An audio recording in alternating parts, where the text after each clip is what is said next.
Hello, this is John Friedel, and you're listening to Episode 5 of Professor Slots. John Friedel from the Professor Slots blog reveals all his slot machine casino gambling strategies, as well as tips and tricks for thriving in the casino environment. Choose winning slot machines and identify your gambling goals. Being entertained, earning comps, winning take-home cash, or combining them. John has won 90 taxable jackpots and a luxury car in 9 months of slot play and made a profit at slots gambling since 2013. This episode details the third of 3 ways to readily increase overall baseline odds of winning to improve slot machine gambling performance by identifying gambling goals of interest to slot enthusiasts. Also this week, we will examine the current conditions for slot machine casino gambling in the U.S. state of Arizona. Show notes are available at professorslots.com/E5. Remember to visit professorslots.com/subscribe. Again, that's professorslots.com/subscribe to get my free report revealing the top 7 online resources for improving your gambling performance, including the one I've used as a top-tier slot machine casino gambler. A player's style of gambling is based on their gambling goals.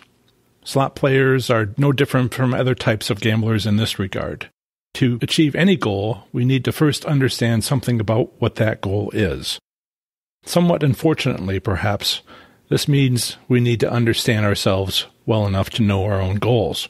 This decision-making process is much like what I've sometimes seen with freshmen in college. So, what's your major? Can be a really tough question for students to answer. Since I've taught a lot of college students, I've seen this firsthand. Most figure it out eventually, perhaps with a bit of trial and error. Others have let their parents make the decision for them. Yet others never quite figure it out. Can you guess what my question is for you? So, what's your gambling goal?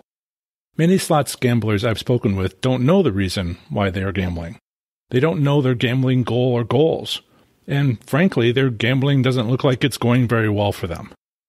In my experience, slots players that know what their gambling goals are look like they are doing better than those that don't. These winners look happier and less stressed. Have you ever asked a fellow slots player how they're doing? And they respond with, "I'm breaking even." That's gambling code for they don't know. By the way, those that answer with, "That's none of your business," generally know exactly how well they're doing towards meeting their goals.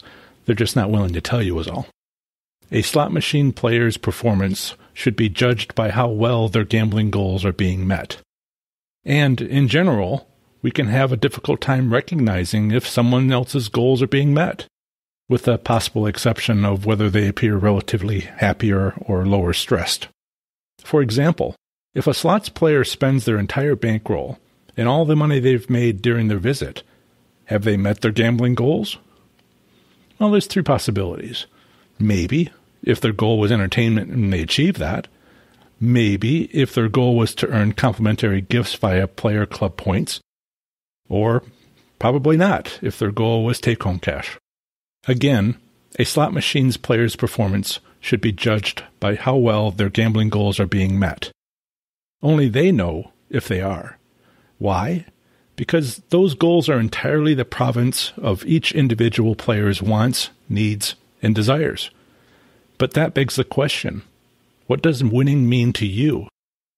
In other words, so, what's your gambling goal? In this segment, I try to help you identify gambling goals. The most common gambling goals are entertainment value, complimentary gifts or comps, and take-home money. I'll discuss each goal in detail in a moment, but first, we need to discuss if bankroll sizes matter. Before we can properly discuss gambling goals, we first need to understand the relationship these goals have with the size of a gambling bankroll. Why? Because how quickly these gambling goals are met, notice I didn't say if, is highly dependent on a player's available bankroll. A bankroll is the amount of money, the roll of bills, the wad of cash, a player has available to gamble with at a casino for any given visit. If a player can afford a small bankroll or a relatively larger bankroll, shouldn't be a judgment of gambling performance. Whether or not they're meeting their gambling goals is. Lesson number 1, and I've mentioned this before, Never spend money you can't afford to lose. So a relatively small bankroll can accomplish all three goals stated above. And if a relatively small bankroll is all you feel comfortable spending, then that's just perfect. Sometimes there's confusion about what are goals and what are not. It's often about mistaking goals for gifts. What I mean here is, you are unlikely to get to top-tier player club status within a calendar year via slot machine playing with small bankrolls. But getting a higher tier status is not a goal. That's a gift from the casino.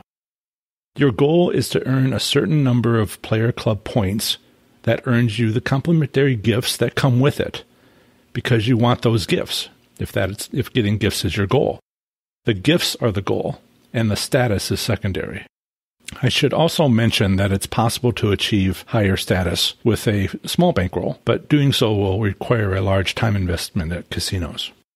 Given its importance, I'll try to explain the difference between a goal and a gift in another way.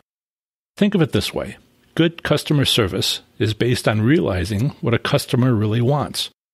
A very classic example is the customer that walks into a hardware store asking for a 3/8-inch diameter drill bit. But what do they really want? It's not the drill bit. That's an intermediate step. What they truly want is a 3/8-inch diameter hole. Similarly, wanting an upper-tier player club status isn't a goal. It's just something the casino may give you after doing particularly well at maximizing comps, entertainment value, or take-home money. In summary, bankroll size doesn't matter. It's important to bring to the casino what you're comfortable losing. And joining a players club is always important, but a high-tier status isn't the goal. Instead, it's a consequence of meeting your goals. So let's focus on identifying gambling goals.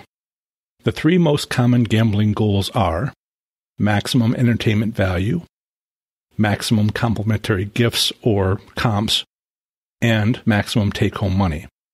Are there other goals besides these three common ones? Yes. For example, my goal is to educate myself on topics I think will be of interest to my audience of slot enthusiasts. I watch for gambling patterns and then test if they can be used to win and document that. I examine casino services and operating systems for value for my customers. I delve into the gaming industry technology trends to find advantage plays. And I study what is of interest to my audience, like penny slots. Other gambling goals I've seen are bragging rights with friends as well as winning big promotional contests, usually in front of their friends. But entertainment, comps, and take-home cash embody most of what I've seen, so those are the three that I will focus on here. An important element of every type of gambling goal is to join and consistently use the Players Club card for any and all gambling.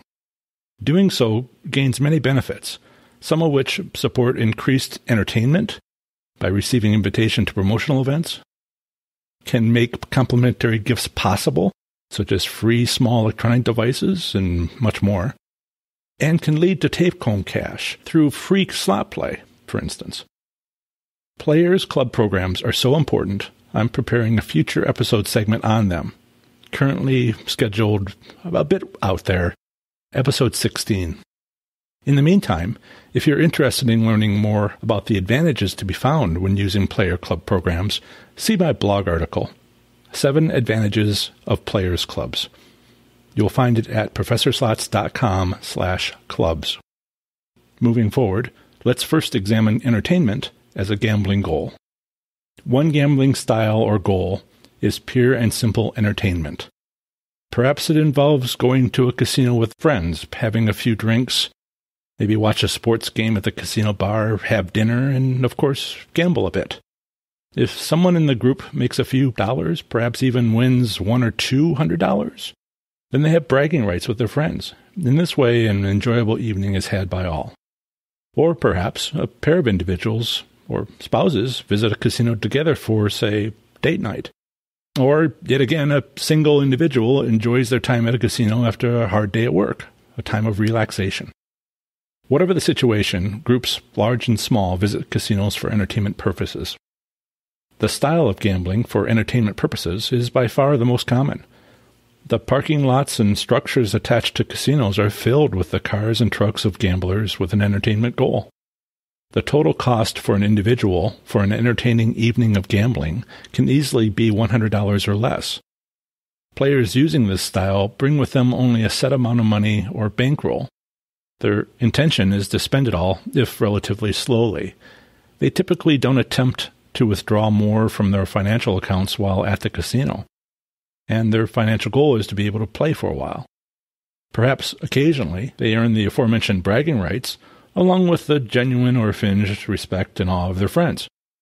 They may or may not be a member of the casino's Players Club program, but if they are, their activity level typically places them well within the lowest tier of play. And they are perfectly fine with that. In general, they are the happiest type of gamblers, by far. So let's move on to earning complimentary gifts. But I want to transition from entertainment goal to complimentary gifts goal carefully. It's worth mentioning that earning complimentary gifts can be highly entertaining, and an entertainment goal can be to earn complimentary gifts. But having a goal of earning complimentary gifts means being focused on actions and approaches to gambling, which may not always be highly entertaining. For example, imagine you're an entertainment-focused gambler enjoying your regular monthly trip to a casino to spend $100. Going to a casino for a couple of hours every month or so is a somewhat rare entertainment event. Because it is a relatively rare event, it is unlikely to be boring. Now, imagine you're a comps-focused gambler. What would you do different? This is what you'd do different. You'd go to the casino with your $100 far more often than monthly. It might be weekly. It might even be 3 times a week. And how often visits occur could have a severe impact on entertainment level achieved. Identifying your gambling goals means understanding what winning means to you. An enjoyable evening out gambling with friends at a casino creates friendships and memories. These can be priceless. But maybe it's more important to you to fill your spare bedroom with complimentary gifts, perhaps to re-gift on major holidays to your friends who do or do not gamble. Hopefully, whatever you do at a casino will be somewhat entertaining, but entertainment during the casino visit itself may be secondary. It's a good time to mention the difference between online social games versus brick-and-mortar casinos with slot machines for betting. By online social games, I don't mean online casinos. I mean games where paying may be optional, but nothing can be won and then withdrawn from the game. The difference between online social games and casino gambling, understood by game developers and players alike, is that the first is fun, and the second is very serious. There are video-style slot machine games called game themes, which are available on both online social game sites such as Facebook, as well as within brick-and-mortar casinos. It was interesting to me to discover that casino operators and game developers were themselves surprised to discover that an online social game might perform very well, might be very popular online, but perform terribly and not be well liked by players at brick-and-mortar casinos. Why? Because of how fun it is, what type of fun it is. If it's a bit goofy or trivial to play, it might do well on online social sites. If it's a bit professional kind of fun to play, it might well be great for brick-and-mortar casinos. In essence, game developers and casino operators have learned the same game theme doesn't often perform highly at both locations. Players of online social games like to play fun games. Players at brick-and-mortar casinos like to have serious fun. Game developers are working hard to understand why.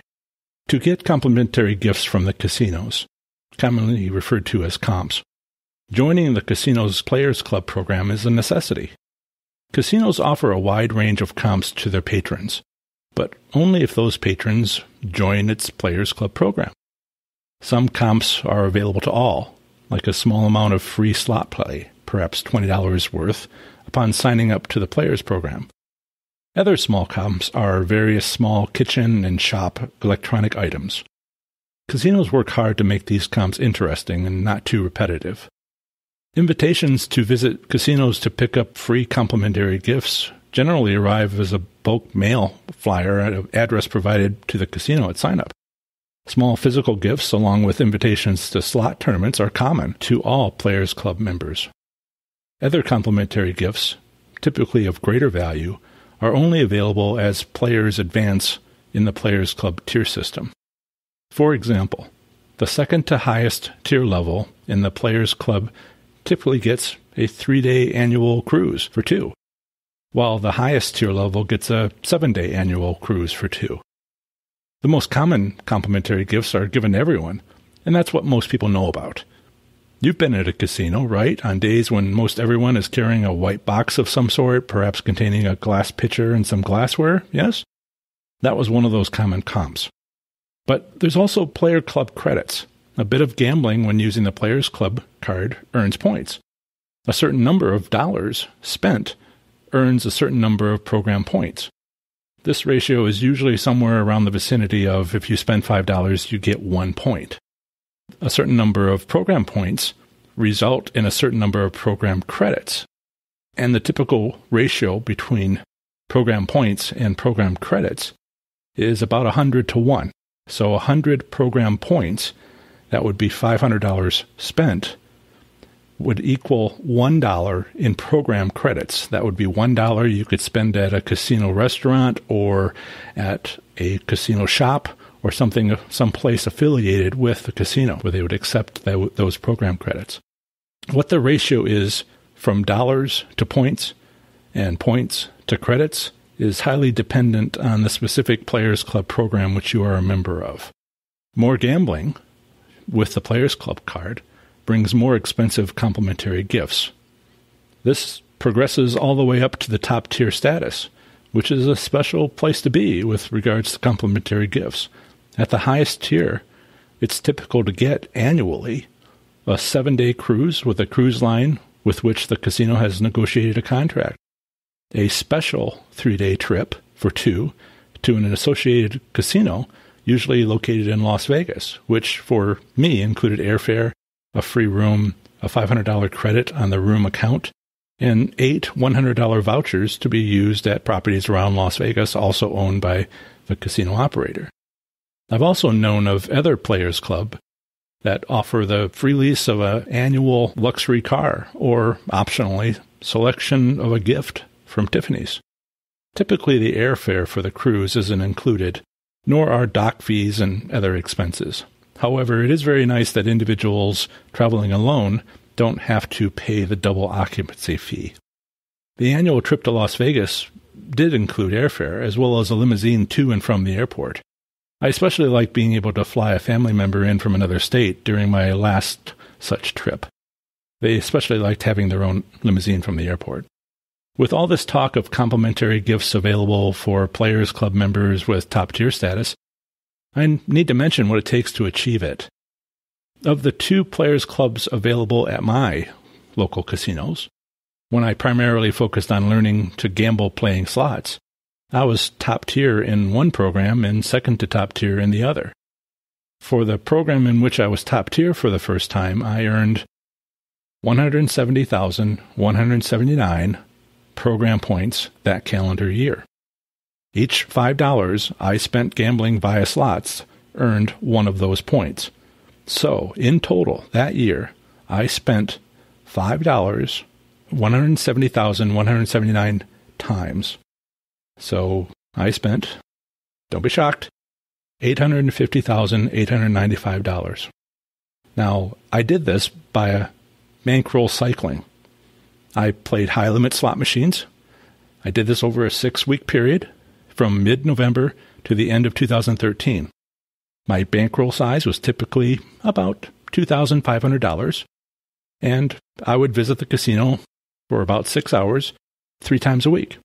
During that 6-hour trip, each time, I would earn about 9,000 points on my Players Club card because I cycled my $2,500 bankroll 18 times on each trip.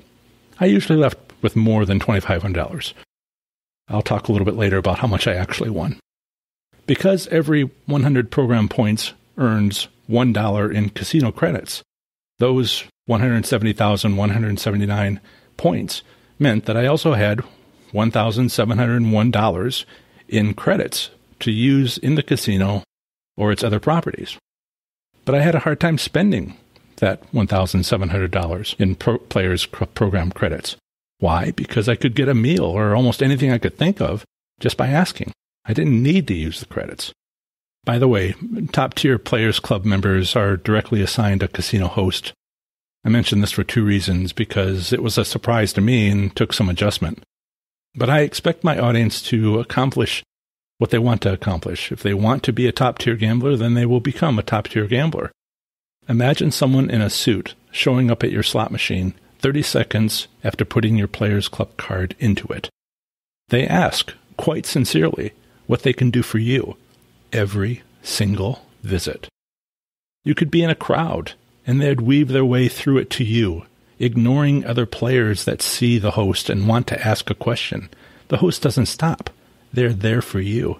It's kind of freaky. Start thinking now about what you want. And, by the way, meals are easy. I don't want to spend too much time on top-tier status complimentary gifts, even though I expect such to occur for you. But it can take some time to get there, and complimentary gifts get started on the first day of signing up to Players Club programs. Top-tier status is usually the fourth or fifth tier within a Players Club program. The starting tier is typically the first level tier. I say typically because it is possible to start at a slightly higher tier level if you, at sign-up, show them a high-tier Players Club card from another program. I've even gotten this bump when a casino is purchased by another operator and switches Player Club programs to something new. They will honor other programs. In any case, the lower 2 or 3 tiers of a Player Club program won't have anything to do with casino hosts. Members of these tiers will be dealing with kiosks. A lot of people are visiting casinos these days, so casinos are investing in operating systems to automate some customer activities. One such activity, which has been primarily automated, is a type of promotion called a slot tournament. But another is issuance of certain types of complimentary gifts, especially food vouchers and complimentary parking, for the first few tiers of the Players Club program. These tiers are the tiers with the most number of individuals. Why? Because it requires an expensive staff to handle even the most common questions or requests when there's quite a few of them. Not all requests for comps are approved. It depends on whether the player has played recently or played enough recently to have earned it from the casino's point of view. For players from the first few tiers, this determination is made by looking them up in the system. It takes valuable time to do this manually, and casinos have realized they can hand it off to automated kiosks.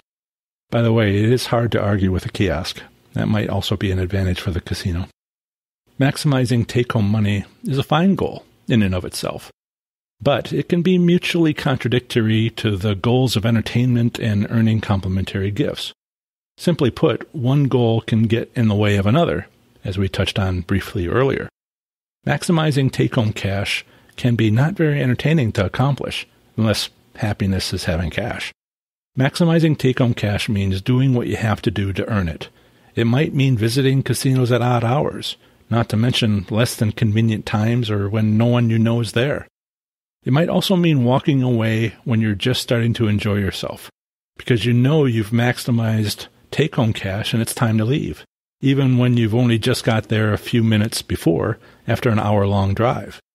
But, as it happened to me several times, my consolation prize was the $14,000 I had in my pocket. Also, maximizing complimentary gifts means spending your bankroll as well as anything you make. You want to cycle your bankroll, yes, but ultimately spend it all to push up your Players Club points as much as possible. Maximizing take-home cash means not maximizing complimentary gifts. Don't get me wrong, maximizing take-home cash typically results in a lot of complimentary gifts, but not as many comps as there would be if comps were your primary goal. For example, let's say you walk into a casino, select a slot machine, put some money into it, bet, and win a big jackpot. If your goal is entertainment, well, that was very exciting. Take a couple of selfies and celebrate. If your goal is complimentary gifts, then you got more money to spend on candidate slot machines that cycle bankrolls. And if your goal is take-home cash, and you knew that you'd win at that moment on that slot machine, well, unless there's another slot machine you wanted to play, it's time to go home. In future episodes, I'll explain a couple of these winning patterns to watch for at your local casinos. I've won 2 huge jackpots within a few minutes of each other, then left 45 minutes later. I've done this multiple times. I'd planned on having hours of great entertainment, or learning more about winning. But a quick reminder that my actual goal was to make money during that trip quickly set me straight. Which brings up another great point. Not every casino trip has to be focused on the same goal. However, it may take some time at getting proficient at each of these common goals before it makes sense to split your available casino time between them.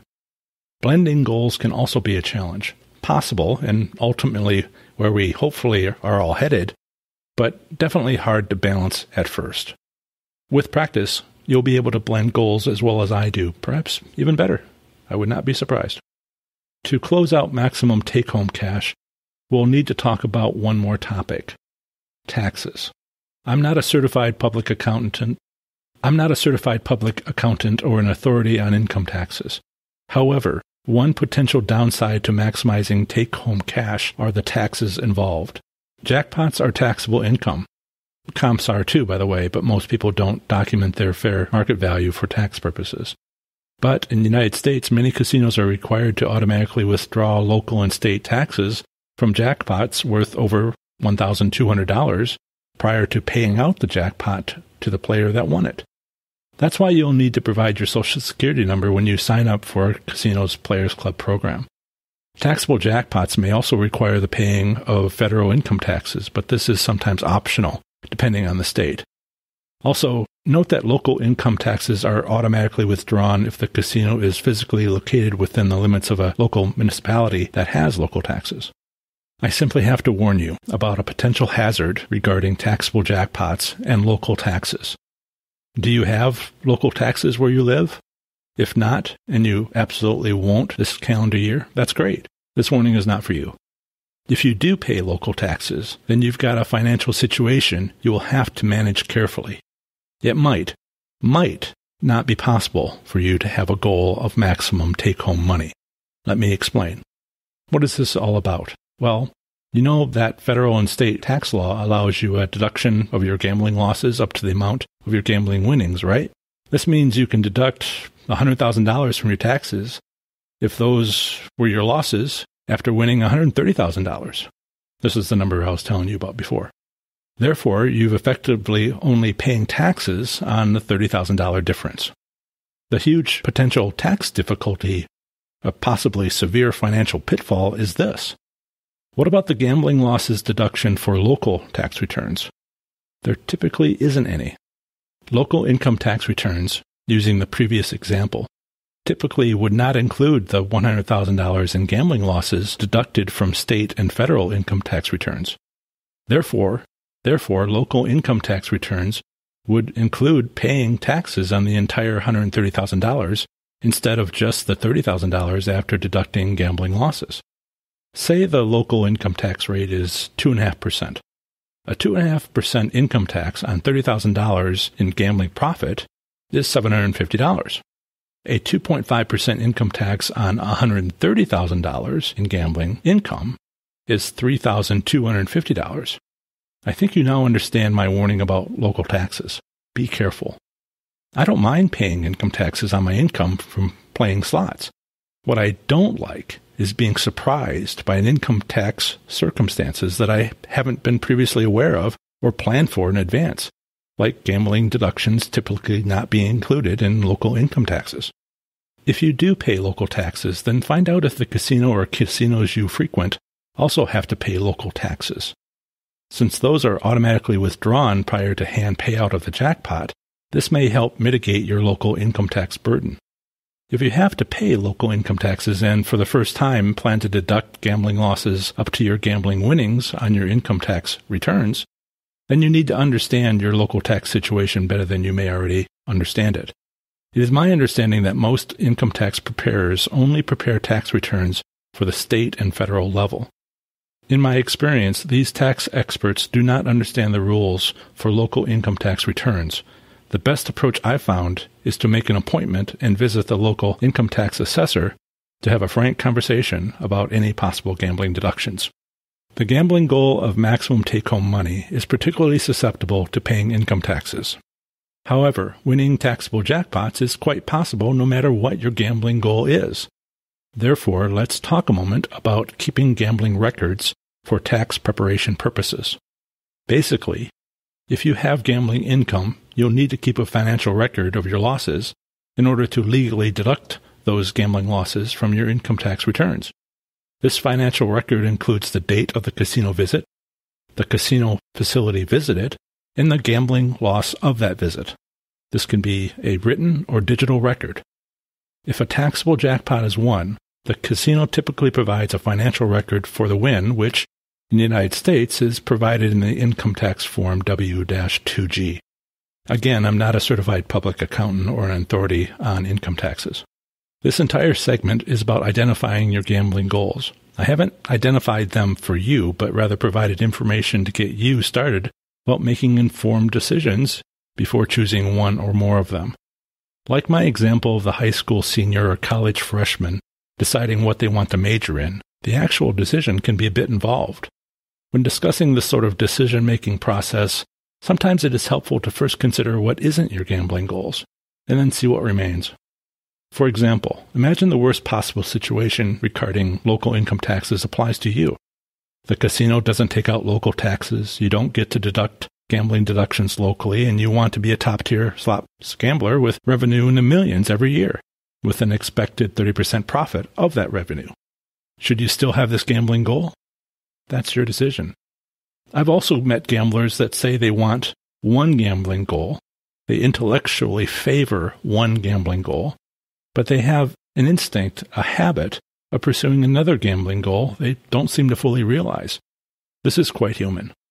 It's okay to take a while to focus on a specific slots gambling goal. I've highlighted the three most common: entertainment, comps, and take-home income. Some of these goals are only known from afar, and we don't always know what it's like until we actually do it. I'm confident that you'll figure it out, and if needed, I'm happy to help you with doing so. For my personal assistance in a one-on-one 50-minute session, sign up for this strictly limited openings available on my website at professorslots.com/coaching. In summary, each goal is assisted by joining the casino's Players Club program. The example I use is like a grocery store discount card. Sure, they track how you use it, but you do get good and even great value in return. Entertainment is achieved by stretching the bankroll, spending time with family and friends, and maybe earning some bragging rights. Casinos provide this in spades, if you'll pardon the card game gambling term. Complimentary gifts or comps are automatic once the Players Club is joined, although higher value comps are linked directly to the amount of play and money spent. Note that I did not say amount of money won. Comps are linked only to the amount of money spent. Put another way, how much you win does not matter with regards to comps. What matters is how much you spend. Let's try to make sure that what you spend is less than or equal to what you win. Higher level Players Club tiers result in additional comps, event invitations, and trips. Focusing on take-home money can reduce entertainment value and comps, but sometimes we don't need or want more fun trips or electronics. We must carefully select our gambling goals to match what matters to us in our lives, and only you can do that. What I can do is help explain what is possible. That's everything I wanted to say for now about identifying gambling goals. Before going on to the next segment of this episode, I wanted to mention the topics I'll be presenting during the next episode of this podcast. In that next episode, I'll discuss a bit of the interesting and involved history of slot machines. Specifically, why do slot machines use fruit? I'll also be covering slot machine casino gambling in the great U.S. state of Arkansas. Show notes for this episode are available on my website at professorslots.com/E5, where you'll find an audio player, full transcript, downloadable audio MP3 file, a place to leave comments, a link to my Google Play Music as well as Apple Podcast pages to leave a rating or review, and finally my social media sites for sharing. Again, show notes for this podcast episode can be found on my website at professorslots.com/E5. So let's talk about Arizona slot machine casino gambling. Arizona is the 6th largest and 48th U.S. state, with Phoenix as its capital. About 1/4 of the state is made up of Indian reservations and home to 27 federally recognized North American tribes. Southern Arizona is known for its desert climate, while northern Arizona is known for its pine, spruce, and fir trees. There are ski resorts in Flagstaff, Alpine, and Tucson. Arizona's population grew substantially after World War II, aided by the increased use of air conditioning. In the 1960s, retirement communities were developed. As a one-time frontier state, Arizona has a long history of gambling. However, over time, the state grew more politically conservative towards gambling until all forms were illegal. But in 1993, Arizona's governor legalized the state's tribes to offer slot machines on their reservations. All Arizona casinos offer slots, video poker, and video keno. Consequently, Arizona gambling laws have become one of the most liberal in the United States. Arizona gambling includes tribal gaming, parimutuel wagering, boxing, and mixed martial arts. So let's talk about relevant legal statutes. The purpose of this section is to inform the public of state gambling laws and how the laws apply to various forms of gambling, including a focus on slot machine casino gambling. This information is not intended to provide legal advice. This section can admittedly be a bit dry, in part because I'll try to avoid ad-libbing and remain as factual as I can about often legalese wording. But it can be interesting. The minimum legal gambling age in Arizona is 21. All casinos are open 24 hours. All gambling is prohibited in Arizona unless it falls into one of 7 legally recognized exemptions, including amusement gambling, social gambling, regulated gambling, this is where slot machine gambling would reside, state fair gambling, tax-exempt organization gambling, historical society gambling, and nonprofit organization gambling. I'll go through each one of these in turn. Amusement gambling. This is the video arcade, marathon prize, round of golf, Chuck E. Cheese, and carnival prize exemption. This exemption covers gambling on certain games of chance, games of skill, intellectual contests, athletic events, and gaming devices where contest is played for entertainment purposes, the players actively participate, and the outcome is controlled by the players alone. Winnings are limited to only replays of the game, merchandise prizes, or, in the case of athletic events, distribution of winnings to players only. Intellectual contest gambling must be registered with the Attorney General's office. Social gambling. This is Friday night poker exemption. This exemption covers gambling where the players compete on equal terms. Only the players can receive the winnings, and no other person receives a direct or indirect benefit from the gambling. Examples of a direct benefit would include charging an entrance fee, taking a percentage of the winnings, renting chairs or equipment to the players before they can participate. An indirect benefit could include gambling to attract customers to a bar or restaurant, or increased food or beverage sales because of the gambling. Next is regulated gambling. This is the Indian casino, dog track, bingo, and state lottery exemption. Slot machine gambling is included in this regulated gambling exemption. This exemption includes gambling on Indian lands pursuant to an Arizona Tribal State Gaming Compact, and gambling pursuant to a specific enabling law, gambling pursuant to a specific enabling law conducted by a tax-exempt organization whose records are open to the public, or gambling pursuant to a specific enabling law conducted by a non-tax-exempt organization that has paid all taxes associated with the gambling. State fair gambling. This is gambling conducted by a state, county, or district fair according to specific state regulation.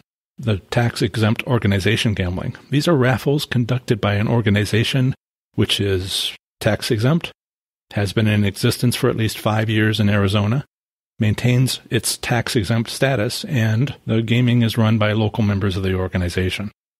Then there's historical society gambling. These are raffles conducted by a designated state, county, or local historical society which has been in existence for at least 5 years. The gaming is run by members of the society, and No member may receive any direct or indirect monetary benefit except by participating in the raffle. Non-direct organization gambling. These are raffles conducted by a nonprofit booster club, civic club, political club, or political organization, having a maximum annual benefit to the club or organization of $10,000, where the gaming is conducted by local members of the club or organization, and no member may receive any direct or indirect monetary benefit except by participating in the raffle. Some examples of gambling subject to Arizona gaming regulation include 50-50 drawings or raffles, poker tournaments, charitable gambling, sports pool contests, and fantasy sports team leagues. Organizers and players should be aware that violating gaming laws in Arizona can result in civil and/or criminal penalties. The prohibition against gambling takes into consideration the circumstances under which games of chance or skill are played. Groups that wish to participate in social, amusement, or charitable gaming do so at their own risk and are strongly advised to obtain independent legal advice to ensure their event complies with the law. Private ownership of slot machines in Arizona is legal, without restrictions, according to state gaming regulations. Arizona has a state gaming commission. The Arizona Department of Gaming regulates tribal gaming, parimutuel racing and wagering, and boxing and mixed martial arts. The Arizona legislature established the department in 1995 after recognizing the growth of Indian gaming in the state and the need for an independent regulatory body with expertise in gaming. In 2015, the state legislature consolidated the Department of Racing under the Department of Gaming, expanding the department's responsibilities to include oversight of all parimutuel wagering and racing in the state, as well as the regulation of boxing and mixed martial arts conducted in Arizona. As I've examined the gaming commissions for various states, I found their mission statements to be quite reassuring. The Arizona Department of Gaming has established its mission as to protect the public, ensure compliance with the Arizona Tribal State Gaming Compacts, and regulate the gaming industry, to regulate and supervise parimutuel racing and wagering conducted in Arizona in order to protect racing participants and the wagering public, to regulate and supervise boxing and mixed martial arts events conducted in Arizona to protect all participants in those events, to provide and support effective problem gambling prevention, treatment, and education programs throughout Arizona. The Department of Gaming is a state government agency, but does not receive any tax revenue or general fund monies to support its regulatory responsibilities. Regulation of tribal gaming is funded entirely by Arizona's gaming tribes, as set forth in the State Tribal Compact. In addition, the department also runs the Division of Problem Gambling. This division provides and supports the treatment, prevention, and education of problem gambling. It also operates a same-day service self-exclusion program. A problem gambler can elect to place their name on an irrevocable self-exclusion list for 1, 5, or 10 years. The tribes have direct access to the database system. So let's talk about Arizona gambling establishments. Arizona gambling establishments include 34 casinos and parimutuel facilities with more than 18,155 slots and gaming machines, along with a total of 383 table games. The minimum bet is 1 cent. The maximum bet is $1,000. The 34 casinos are spread across 26 cities. Tucson has the most, with 5 casinos. The largest casino is the Casino del Sol Resort in Tucson. The second largest is Harrah's Phoenix Ak-Chin Casino Resort in Maricopa, about a 40-minute drive south of Phoenix. This tribal casino is overseen by the Ak-Chin Indian community. The casino with the largest gaming space is the Talking Stick Casino Resort in Scottsdale. Tribal gaming in Arizona is governed by tribal state gaming compacts. The Department of Gaming partners with Arizona's 21 tribes to oversee the casinos. Currently, there are 16 tribes operating 23 Class 3 casinos in the state. Another 5 tribes do not have casinos, but have slot machine rights they may lease to other tribes. Only one of Arizona's 22 tribes, the Hopi, does not have a gaming compact. In Arizona, Class 3 gaming includes slot machines, jackpot poker, blackjack, keno, and off-track parimutuel wagering.